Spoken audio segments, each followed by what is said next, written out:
नमस्कार। बहसमा climate change जलवायु परिवर्तनबारे नागरिकलाई जोड्ने यो बहस हामी निरन्तर चलाइरहेका छौं र आज फेरि एकपटक हामी COP-27 conference of the parties 27 यो इजिप्टको शार्म अल शेखमा सम्पन्न भइसकेको छ र यसको विषयमा केन्द्रित रहेर हामी कुराकानी गर्छौं। नेपालले के अपेक्षा गरेको थियो, के प्राप्त गर्न सक्ला भोलिका दिनमा र यसको महत्त्व के कति रहन्छ, यो विषयमा केन्द्रित रहेर कुराकानी गर्न आज हामीसँग हुनुहुन्छ कोपमा लामो समय सहभागिता जनाउनुभएका जलवायु परिवर्तनका जानकार वातावरणविद बटुक कृष्ण उप्रेती। कार्यक्रममा यहाँलाई हार्दिक स्वागत छ। नमस्कार, धन्यवाद। यो हरेक वर्ष कोप हुँदै आयो र 27औं यो समिट चाहिँ सम्पन्न भएको छ। यसबाट गर्न सकिने अपेक्षाका कुराहरू गर्दै गर्दा यो चाहिँ हामी किन हरेक वर्ष गर्छौं, यसको प्रक्रिया के हो र यसबाट यो कसरी अगाडि बढ्छ र हरेक मुलुकले के अपेक्षा गर्न सक्छन्? धन्यवाद सुरेश सर। यो जब जलवायु परिवर्तनको समस्या वैज्ञानिक रूपमा पुष्टि भयो त्यसपछि सन् 1992 मा अझ सन् 1988 मा चाहिँ वैज्ञानिकहरूले अब जलवायु परिवर्तनलाई अन्तर्राष्ट्रिय संयन्त्र बनाउनु पर्छ भनेर भनिसकेपछि यो वार्ताको प्रक्रिया सुरु भयो र 1992 को मे महिनामा न्युयोर्कमा यसको चाहिँ टेक्स्ट, यो जलवायु परिवर्तन सम्बन्धी संयुक्त राष्ट्र सङ्घीय चाहिँ महासन्धिको संरचना चाहिँ एडप्ट भयो, त्यहाँ चाहिँ अनुमोदन भयो र त्यसको मुख्य उद्देश्य चाहिँ के हो भने हरितगृह ग्यासको उत्सर्जन न्यून गर्दै जाने र जलवायु परिवर्तनबाट सङ्कटासन्न अवस्थामा परेका भल्नरेबल सङ्कटासन्न अवस्थामा परेका जनता, प्राकृतिक स्रोत अथवा उनीहरूको जीविकोपार्जनलाई चाहिँ सम्बोधन गर्नको निमित्त अनुकूलन क्षमता चाहिँ बढाउँदै जाने। यसको लागि चाहिँ अब त्यहाँ अरू पनि छन् यसका उद्देश्यहरू, तर मुख्यतया हामीले बुझ्दाखेरि एउटा हरितगृह ग्यासको उत्सर्जन न्यून गर्दै घटाउँदै जाने र अनुकूलन क्षमता र त्यसपछि अहिले उत्थानशील भन्छ रेजिलियन्सलाई चाहिँ बढाउँदै जाने चाहिँ यसको उद्देश्य हो। त्यसको लागि चाहिँ जब महासन्धि चाहिँ कार्यान्वयनमा आयो सन् 1994 मा, त्यसको एक वर्षपछि 1995 देखि चाहिँ अब त्यो महासन्धिमा भएका प्रावधानहरूलाई कसरी चाहिँ कार्यान्वयनमा लिएर आउन् त भनेर यो पक्ष राष्ट्रहरूको सम्मेलन सुरु भएको सन् 1995 देखि सुरु भयो र सन् 1995 देखि नै नेपालले चाहिँ भाग लिँदै आएको छ। 1992 मा पनि नेपालले भाग लिएको थियो र तर यो महासन्धिमा एउटा पक्ष चाहिँ के भयो भने कति हरितगृह ग्यास उत्सर्जन चाहिँ घटाउने भन्ने कुरो नभएको हुनाले सन् 1997 मा जापानको क्योटो भन्ने सहरमा चाहिँ अब हामीले यति घटाउनु पर्छ भन्ने हिसाबले चाहिँ अर्को अभिसन्धि बन्यो, क्योटो प्रोटोकल बन्यो। त्यो क्योटो प्रोटोकलमा दुईटा कुरा मैले यहाँ चाहिँ निवेदन गर्न चाहेँ। एउटा चाहिँ कमिटमेन्ट पिरियडमा प्रतिबद्धताको वर्षहरूमा चाहिँ कसले कति घटाउने महासन्धिले के भन्यो त भन्दा विकसित राष्ट्रहरूले घटाउने भन्यो र विकासशील राष्ट्रहरूलाई चाहिँ आर्थिक र चाहिँ प्राविधिक सहयोग दिने भन्ने कुरा प्रष्ट महासन्धिमा छ। अब यसलाई चाहिँ कार्यान्वयनको क्रममा चाहिँ कुन देशले कति घटाउने भन्ने कुरा चाहिँ क्योटो प्रोटोकलमा आयो। सन् 1992 मा जति निष्कासन हुन्थ्यो त्यसको सन् 2012 सम्म 2008 देखि 12 को अवधिमा चाहिँ 5.2% घटाउनु पर्ने है भनेर चाहिँ त्यो प्रष्ट व्यवस्था भयो। त्यसो भएर अनि त्यसको लागि चाहिँ अर्को एउटा व्यवस्था चाहिँ के हो भने कार्बन व्यापारको व्यवस्था भयो। त्यो कार्बन व्यापार चाहिँ के भयो त भन्दा यो त ऊ चाहिँ वायुमण्डलको कुरा भयो। वायुमण्डलमा हरितगृह ग्यासको उत्सर्जन यतिसम्म राख्यो भने यति तापक्रम बढ्छ भन्ने भएपछि त अनि र त्यो कार्बन व्यापारको कन्सेप्टले चाहिँ के हो भने विकसित राष्ट्रहरूले पनि एकैचोटि चाहिँ आफ्नो विकासको दरलाई घटाउनु पर्ने अवस्था आएन र विकासशील राष्ट्रहरूले पनि कार्बन भनौँ न कार्बन उत्सर्जनलाई घटाए बापत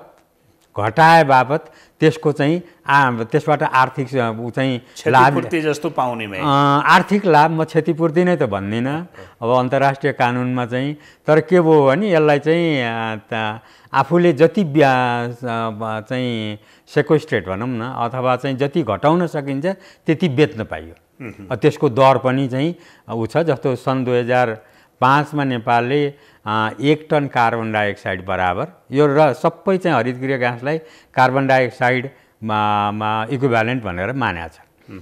र त्यो व्यवस्थाले के गर्यो त भन्दा त्यसमा एउटा दिगो विकासको चाहिँ असर पर्न हुँदैन भन्ने कुरो प्रष्ट छ। र अरू चाहिँ जस्तो हामीले बायोग्यास प्लान्टहरूबाट जति चाहिँ हरितगृह ग्यासको उत्सर्जन घटाउँछौँ भन्नुको मतलब के हो भने बायोग्यास प्लान्ट हामीले सञ्चालन गरेपछि हामीले दाउरा लिनको लागि जङ्गलमा जानु पर्दैन, जङ्गलको नोक्सानी हुँदैन र जङ्गलले चाहिँ कार्बन डाइअक्साइडलाई सोच्छ र त्यो कति सोच्छ त्यसको आधारमा हामीले बिक्री गर्न पायौँ। हामीले सुरुमा अब $5 को दरले बेच्यौँ, पछि $10, $10.5 त्यो हिसाबले बिक्री गऱ्यौँ। 2012 पछि चाहिँ अनफर्चुनेटली के भयो त भन्दा यो प्रक्रिया चाहिँ अवरुद्ध भयो। अब विकसित राष्ट्रहरूको सोचाइ चाहिँ 2012, 2013, 2030 बनाऊ भन्ने भयो। अनि विकासशील राष्ट्रहरूको चाहिँ अलि टाइट गर्नुपर्छ 2018 गर्ने, 2004-12 भने जस्तै 2008-12 भने जस्तै चाहिँ 2013 ऊ चाहिँ बढीमा 18 त्यसरी जाने भन्दा त्यो दुवामा चाहिँ ऊ भएन, स्वीकृत भएन, अलिकति एमेन्डमेन्टको कुरा आयो। त्यसो भएर त्यसपछि चाहिँ यही बिचमा पनि अब अमेरिकाले चाहिँ अनुमोदन नगरेको हुनाले क्योटो प्रोटोकललाई चाहिँ अमेरिकालाई कसरी यो प्रोसेसमा लिएर आउने भनेर काम चाहिँ भएको थियो, तर त्यसले पनि काम गरेन र चाहिँ पछि गएर पेरिस एग्रिमेन्टको चाहिँ एउटा सोचाइ आयो र 2011 को चाहिँ अब दरबानमा भएको निर्णयअनुसार 2015मा पेरिस एग्रिमेन्ट आयो र पेरिस सम्झौताले चाहिँ के भन्यो त भन्दा मुख्यतया यो हरितगृह ग्यासको उत्सर्जन घटाउने चाहिँ सबैको जिम्मेवारी हो है, जसले जति सकिन्छ। त्यसो भए हुनाले नेसनली डिटर्मिन्ड कन्ट्रिब्युसन भनेर चाहिँ यो राष्ट्रिय योगदानलाई चाहिँ कति हुन्छ त्यो चाहिँ हामीले चाहिँ पेश गर्नुपर्ने भन्ने खालको व्यवस्था भयो। त्यो भएर जम्मा 2टा हो। यसलाई कार्यान्वयन अब 3टा भयो यो सम्बन्धी, एउटा महासन्धि, अर्को अभिसन्धि र अर्को सम्झौता। यो 3टालाई कार्यान्वयन गर्नको निमित्त त्यहाँ त कार्यान्वयन गर्नुपर्ने धेरै कुराहरू छन् र यसको सुप्रिम बडी भनेकै के हो त भन्दा कन्फरेन्स अफ द पार्टिज हो हैन, पक्ष राष्ट्रहरूको सम्मेलन। अब यसले प्रोसेस चाहिँ कसरी लामो हुन्छ, लगभग 2 हप्तासम्म चल्ने यो वार्ता भएको हुनाले 2 हप्ताले नि पुग्दैन कति कुरा। जस्तो यसैमा के हुन्छ भने सुरुमा अविकसित राष्ट्रहरूको भने कम विकसित राष्ट्रहरूको चाहिँ यो प्रिपरेटरी सेसन हुन्छ। अब किनभने यहाँ त अब ग्रुपिङ हुँदै जान्छ नि, अहिले पनि 46वटा चाहिँ कम विकसित राष्ट्रहरू छन्। त्यस्तै प्रकारले 134-35वटा चाहिँ G779 चाइनामा होलान्। त्यसपछि अब विकसित राष्ट्रहरूको यिनीहरूको सबैको युएनको आफ्नो ग्रुप छ र अब सबैले बोलेर पनि सकिँदैन। त्यसो हुनाले कसले के विषयमा चाहिँ लिड गर्ने भनेर यसमा चाहिँ ऊ हुन्छ। जस्तो अब हामीले पनि G779 चाइनाको उसबाट पहिला कुनै एरियामा चाहिँ लिड गर्थ्यौँ। त्यस्तै एलडिसीमा जस्तो फाइनेन्सको कुरा भयो, त्यस्तै अनुकूलनको कुरा भयो, ऊ चाहिँ प्रविधिको कुरा भयो, प्रविधि हस्तान्तरणको कुरा भयो र अर्को क्षमता अभिवृद्धिको क्यापेसिटी बिल्डिङको कुरा भयो। यी विषयमा त्यही भित्र पनि चाहिँ ग्रुपिङ हुन्छ र अनि कसैले कोअर्डिनेट गर्ने ऊ हुन्छ, प्रक्रिया हुन्छ। त्यसो भएर त्यहाँ चाहिँ के भने अब अति कम विकसित राष्ट्रहरूको पनि एलडिसी ग्रुप आफ्नै भयो। त्यस्तै प्रकारले G779 चाइनाको ग्रुप भयो। त्यस्तै त्यहाँ अम्ब्रेला ग्रुप भनेर भन्छ, ऊ चाहिँ डेभलप्ड कन्ट्रिजहरूको भनेको आफ्नो इन्ट्रेस्ट अनुसारको। एक्ज्याक्टली हामीले पनि माउन्टेन ग्रुपको कन्सेप्ट लिएर आएको थियौँ, त्यो चाहिँ म्याटेरियलाइज हुन सकेन। अब उनीहरूले चाहिँ ग्रुपको तर्फबाट वार्ता गर्दै जान्छ अनि अब विभिन्न विषयमा ऊ हुन्छ। जस्तो अहिले पनि वार्ता गर्छन् भने हो कोसँग वार्ता बेसिकली विकसित र विकासोन्मुख देशहरू भनौँ। त्यसमा पनि के हुन्छ त विकासोन्मुख देशमा पनि जस्तो चाइना भयो, भारत भयो, चीन, भारत, ब्राजिल, इन्डोनेसिया दक्षिण अफ्रिका, यिनीहरूको आफ्नो मेक्सिको, यिनीहरूको आफ्नो इन्ट्रेस्ट होला। अब हाम्रो अविकसित देशहरूको आफ्नो इन्ट्रेस्ट हुन्छ, त्यस्तै अफ्रिकन ग्रुपहरूको आफ्नो इन्ट्रेस्ट हुन्छ, अनि त्यस्तै अब आइल्यान्ड कन्ट्रिजहरूको होइन, अब तिनीहरूको आफ्नो इन्ट्रेस्ट हुन्छ। त्यो भएर कसैको सर्भाइभलसँग जोडिएको इन्ट्रेस्ट छ, त्यो भएर भल्नरेबल भन्ने शब्द आयो। अनि कसैको चाहिँ के हुन्छ नि विकाससँग बढी जोडिएको चाहिँ कुरा छ, जस्तो चीन, भारत, ब्राजिलहरूको चाहिँ जस्तो फसिल फ्युलहरूको चाहिँ प्रयोग गरेर पनि बढी विकासको दर चाहिँ बढाउने, आर्थिक विकासको दर। त्यो भएर विभिन्न इन्ट्रेस्ट ग्रुपहरू हुन्छ र यसमा अहिलेको चाहिँ उसमा COP-27मा चाहिँ के छ भने यो 27औं पटक हुने भए हुनाले यसलाई चाहिँ 27औं कोप भनेर भने मात्रै हो। अनि त्यस्तै प्रकारले अब यो महासन्धिको कोप चाहिँ 27औं हो, क्योटो प्रोटोकलको 17औं हो र पेरिस एग्रिमेन्टको चाहिँ फेरि 4थो हो है। अब यसरी चाहिँ फरक हुन्छ, तिनका एजेन्डा धेरै मिल्छन् तर केही कुराहरूमा फरक छ। जस्तो अब क्योटो प्रोटोकलमा जानसाथ हामी मिटिगेसनको पार्ट मात्रै बढी फोकस गर्छौँ र त्यस्तै प्रकारले त्यहाँ एडप्टेसन फन्ड बोर्डको त्यहाँ कार्बन व्यापारको कुराहरू बढी हुन्छ, त्यो कुरा चाहिँ महासन्धिमा यतापट्टि कुरा हुँदैन। अब पेरिस एग्रिमेन्टमा बिस्तारै क्योटो प्रोटोकल कुरा सर्दै भएको हुनाले चाहिँ अब बिस्तारै पेरिस एग्रिमेन्टको त्यो आर्टिकल 6 अनुसार पनि बिस्तारै अब अगाडि चाहिँ बढ्छ। जस्तो अहिले लिस्ट डेभलप कन्ट्रिजहरूको प्रायोरिटी चाहिँ लस एन्ड ड्यामेजकोमा चाहिँ बढी फोकस गरे जस्तो देखियो होइन? त्यो एकदम ठिक भन्नु हो। अहिले चाहिँ वास्तवमा के भयो भने यो अनुकूलनबाट मात्रै हामी चाहिँ बच्न सक्दैनौँ भन्ने कुरा चाहिँ अब जगजाहेर भइसक्यो।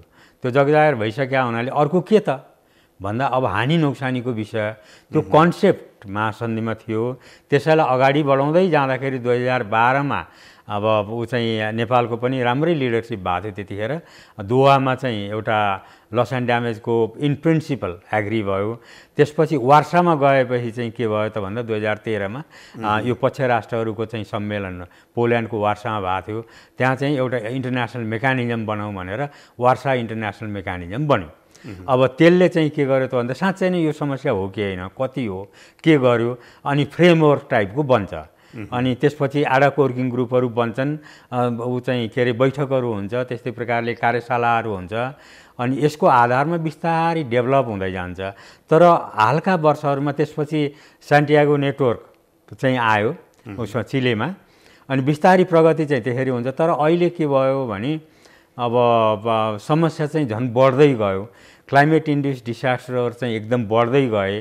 त्यो बढेको हुनाले अब लस एन्ड ड्यामेजलाई चाहिँ एउटा सेपरेट एजेन्डाको रूपमा चाहिँ अगाडि बढाउनु पर्छ भन्नाले अहिले G77 चाइनाले चाहिँ यसलाई बढी पुस गर्यो। अथवा पाकिस्तानको चाहिँ त्यो घटनाले पनि चाहिँ बाढीको घटना पनि एउटा कारण हो र बढी पुस भएपछि हामी अब कम विकसित राष्ट्रहरूले त पहिल्यैदेखि पनि कुरा गरेको। जस्तो यसलाई कसरी बुझ्ने? तपाईँले पाकिस्तानको प्रसङ्ग ल्याउनु हो। पाकिस्तानमा यसपटक भीषण बाढी आयो। हजुर, 10,000 भन्दा बढी मानिसहरू को मृत्यु भयो र अरबौं डलरको क्षति भयो, कति उसले क्लेम गरेको छ।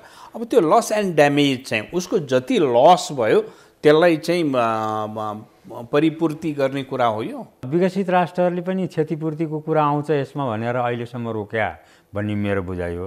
त्यो भएर loss and damage induced by climate change प्रश्न छ त्यहाँ, कज बाई क्लाइमेट चेन्ज भनेर त्यो जलवायु परिवर्तनकै कारण यो भएको हो। पहिला त त्यो प्रमाणित गर्दै जानु पर्यो भन्नाले हामीसँग साइन्टिफिकल्ली अब बेसिसहरू तयार हुँदैछ।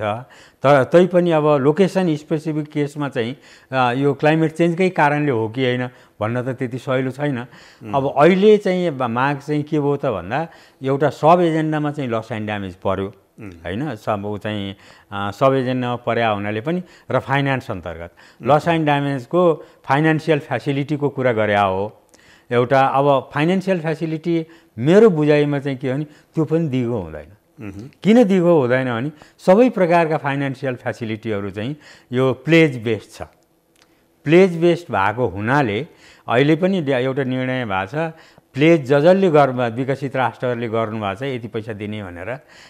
ऊ चाहिँ यो फन्डमा जस्तो LDC फन्डमा भयो, स्पेसल क्लाइमेट चेन्ज फन्डमा भयो, त्यस्तै प्रकारले चाहिँ ग्रिन क्लाइमेट फन्डमा भयो, एडप्टेसन फन्डमा, यी चारवटा चाहिँ अहिले ऊ चाहिँ एक्जिस्टिङ छन्। त्यस्तै प्रकारले चाहिँ लस एन्ड ड्यामेजको लागि पनि एउटा फाइनेन्स फ्यासिलिटी हुनुपर्छ भन्ने प्रकारले यो आइडिया आएको हो, एकदम राम्रो हो। तर कसरी रिप्लेनिस गर्ने त? सधैँ प्लेज बेस्ड फन्डिङ मात्रैमा खोज्ने हो कि? किनभने इकोनोमिक रिसेसन भइरहेछ। त्यही कुरा अलिकति एडप्टेसन फन्डमा जाला, अलिकति एलइसी फन्डमा जाला, अलिकति लस एन्ड ड्यामेजको चाहिँ फाइनेन्स फेसिलिटीमा, त्यसले त समस्या समाधान गर्दैन। त्यही भएर यसलाई रिप्लेनिस गर्ने एउटा कन्टिन्युअसली त्यहाँ चाहिँ फन्डिङ भइराख्ने, बढ्दै जाने खालको एउटा मेकानिजम चाहिँ चाहिन्छ भन्छु म चाहिँ। यो मैले किन निवेदन गरेँ भने चाहिँ यो क्लिन डेभलपमेन्ट मेकानिजममा अथवा कार्बन ट्रेडमा त्यो एउटा मेकानिजम 2% मात्रै सेयर लिन्छ त्यो ट्रेडको, कार्बन ट्रेडको। त्यो कुरा चाहिँ एडप्टेसन फन्डमा अटोमेटिक जान्छ। जति कार्बन व्यापार बढ्दै गयो त्यति चाहिँ एडप्टेसन फन्डको चाहिँ बजेट बढ्दै जान्छ र चाहिँ त्यो बजेट चाहिँ के हुन्छ त डेभलपिङ कन्ट्रिजहरूलाई एडप्टेसनको लागि चाहिँ दिन सकियो नि है। प्लेज बेस्ड मात्रैबाट त सधैँ चाहिँ उही चाहिँ भनौँ न अब $100 बिलियन कमिट गरे पनि 2020 देखि चाहिँ त्यो त अब उसमा आउनै पर्ने हो। अब 2025 जाला, त्यसपछि 2030 जाला, किनभने त्यो प्लेज बेस्ड भयो क्या।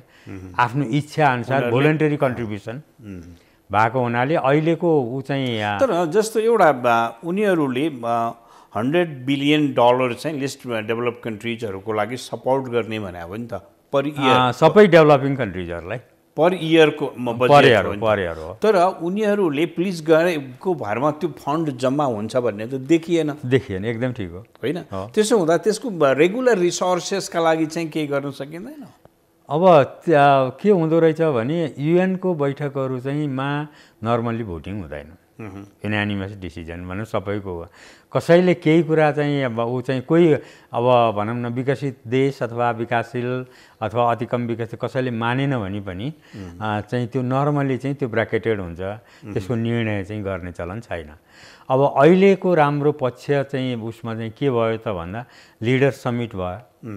लिडर समिटबाट अल्टिमेटली मैले बुझेको जलवायु परिवर्तनको मुद्दा it's more political and economic. अब मैले चाहिँ त्यो भएर अब लिडर 2009मा कोपेनहेगन क्लाइमेट समिट फेल्योर भयो।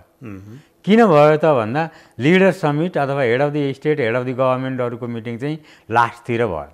लास्टतिर हुँदाखेरि त्यसैको आधारमा, पोलिटिकल म्यासेजको आधारमा नेगोसिएसन चाहिँ अगाडि बढ्न सकेन, टाइम भएन।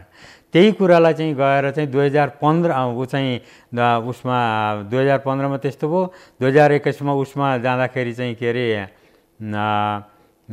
पेरिसमा जाँदाखेरि चाहिँ के भयो भने त leader summit, head of the state, head of the गभर्मेन्टको समिट चाहिँ सुरुमा भयो। सुरुमा भएको हुनाले के भयो त भन्दा पोलिटिकल म्यासेज त आयो, पोलिटिकल कमिटमेन्ट आयो। पोलिटिकल कमिटमेन्ट अथवा विल भन्छु, अझै म कमिटमेन्ट भन्दा नि पोलिटिकल विल चाहिँ एउटा रिफ्लेक्ट भयो। त्यसको आधारमा वार्ताकारहरूले चाहिँ वार्ता गर्न पाए।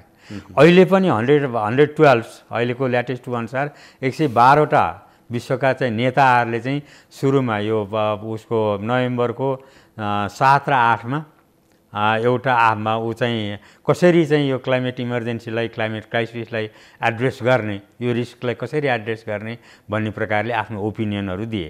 कन्ट्री वाइज ग्लोबल्ली पनि, जस्तो चाहिँ महासचिवको पनि, संयुक्त राष्ट्रको महासचिव लगायत त्यो दिइसकेपछि चाहिँ के भने त्यसले एउटा म्यासेज दियो। त्यस्तै मिनिस्टरहरूले राउन्ड टेबल मिटिङहरू मन्त्रीहरूको चाहिँ अध्यक्षतामा राउन्ड टेबल ऊ चाहिँ विभिन्न विषयमा 6-7वटा विषयमा भएको छ, राउन्ड टेबल मिटिङ्सहरू भयो। त्यसबाट एउटा म्यासेज आयो। त्यो भएर त्यहाँ एउटा लेभलको हजुरले भने जस्तै त्यो लेभलको पोलिटिकल कमिटमेन्ट आयो।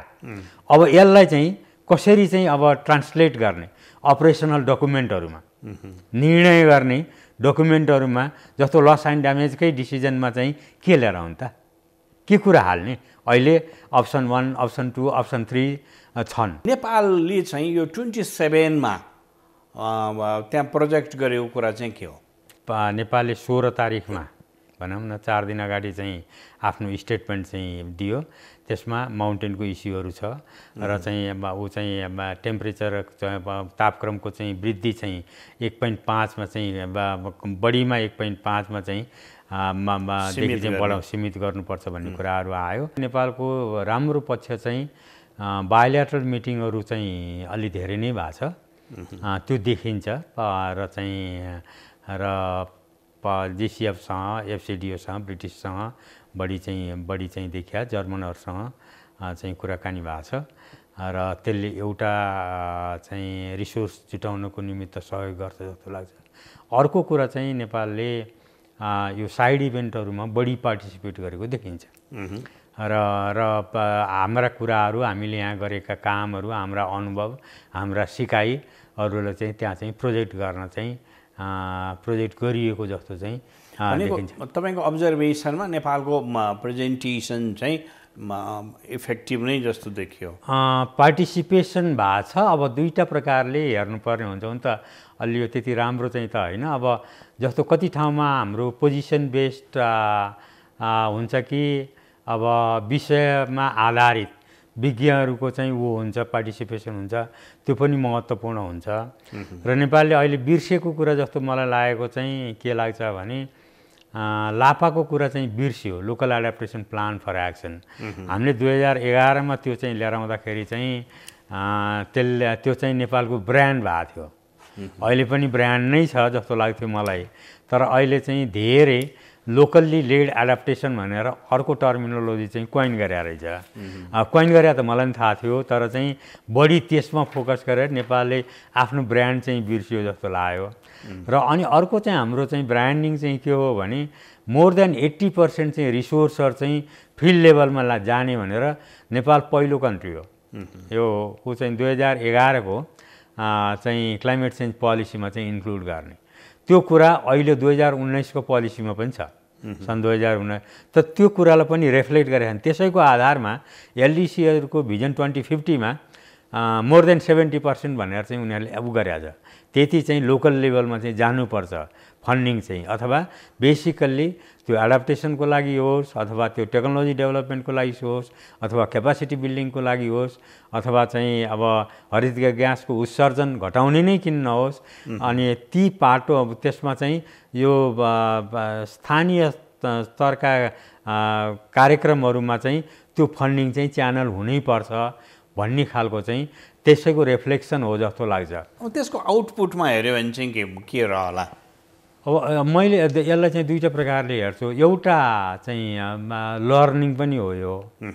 जस्तो अब कन्भेन्सनमा भनौँ वार्तामा चाहिँ भाग लिने जति हुनुहुन्छ नि, एउटा दुईटा वार्तामा चाहिँ मान्छे हराउँछ पनि हो। किनभने पहिला के कुरा भएको थियो पनि थाहा हुँदैन, हाम्रो डकुमेन्टेसनको कुराहरू छैन। सेयरिङको हिसाबले चाहिँ राम्रो भयो र चाहिँ अब फाइनेन्सियल रिसोर्सलाई ट्याप गर्ने हिसाबले चाहिँ अब त्यो त्यहाँ पार्टिसिपेट गर्ने टिम चाहिँ भर पर्छ। किनभने अब यसपालि चाहिँ अब सचिवहरू पनि धेरै हुनुहुन्छ र चाहिँ सहसचिवहरू पनि धेरै हुनुहुन्छ। अब यो जुन खालको निरन्तर चलिराखेको प्रक्रिया छ, तर नेपालको तपाईले भने जस्तो इन्स्टिट्युसनल मेमोरीहरू छुट्दै जाने र नयाँ नयाँ कुरा गर्दै जाँदा प्राप्त हुने कुरा चाहिँ कम हुने खतरा देखियो हैन? यो वार्ता भनेको कुरो चाहिँ अलिकति यसमा निरन्तरता एकदमै आवश्यक छ। कति कुराहरू चाहिँ कस्तो भने अब त्यो वार्ताकै उसमा पनि अब त्यहाँ को भोकल छ, कसले चाहिँ बढी चाहिँ आफ्नो कुराहरू राख्नलाई लजिकहरू चाहिँ दिन सक्छ, ती मान्छेहरूलाई चाहिँ अलिकति पिन पोइन्ट गरिरहेको हुन्छ। त्यसो भएको हुनाले अब यो चाहिँ पालो लगाउने विषय हैन। यो चाहिँ विदेश जाने पालो लगाउने भन्ने यदि हामी साँच्चै नै वार्तामा चाहिँ गर्दा भाग लिन्छौँ भने थियो। र हामीले कन्ट्री क्यापासिटी कसरी बढाउने, अब त्यो हिसाबले चाहिँ एउटा वार्ताको लागि चाहिँ सुरुदेखि जस्तो अब आज त्यो चाहिँ शनिबार चाहिँ अब इजिप्टमा त्यो COP-27 सकियो भने भोलिदेखि नै पनि चाहिँ के सवालहरू आउँछन्, त्यहाँ के निर्णयहरू हुन्छन्, त्यसलाई कसरी इम्प्लिमेन्ट गर्ने, अनि अर्को वर्ष हामीले के नेगोसिएट गर्ने, हाम्रो एजेन्डाहरू जस्तो माउन्टेनको एजेन्डालाई चाहिँ हामीले त्यहाँ चाहिँ कन्भेन्सनकै एजेन्डामा पार्नको निमित्त के प्रोसेसहरू चाहिन्छ, तीमा चाहिँ सक्रिय रूपले काम गर्ने एउटा वर्कआउट पनि हुनुपर्छ, एउटा टिम नै हुनुपर्छ। त्यसले अनि कति माउन्टेनस कन्ट्रीहरूलाई चाहिँ कोअर्डिनेट गर्ने के गर्ने, त्यो त सुरुदेखि नै गर्नु पर्यो नि। त्यो चाहिँ एकदमै जरुरी छ। अब हाम्रो चाहिँ जाने बेला मात्रै थाहा हुने भए हुनाले चाहिँ अलिकति हामीले जति प्रिपेयर गरे पनि चाहिँ पहिलो दोस्रो राउन्डपछि चाहिँ हामीलाई साँच्चै नै हामीले जति फुर्ती लगायो नि हामीलाई साँच्चै नै सकस चाहिँ पर्छ। हस्, कार्यक्रममा सहभागी भइदिनु भयो, यहाँलाई धेरै धेरै धन्यवाद छ। हुन्छ, मेरो पनि धन्यवाद। कार्यक्रमको निर्धारित समय सकिएको छ, हामी सबैलाई बिदा दिनुहोस्। नमस्कार।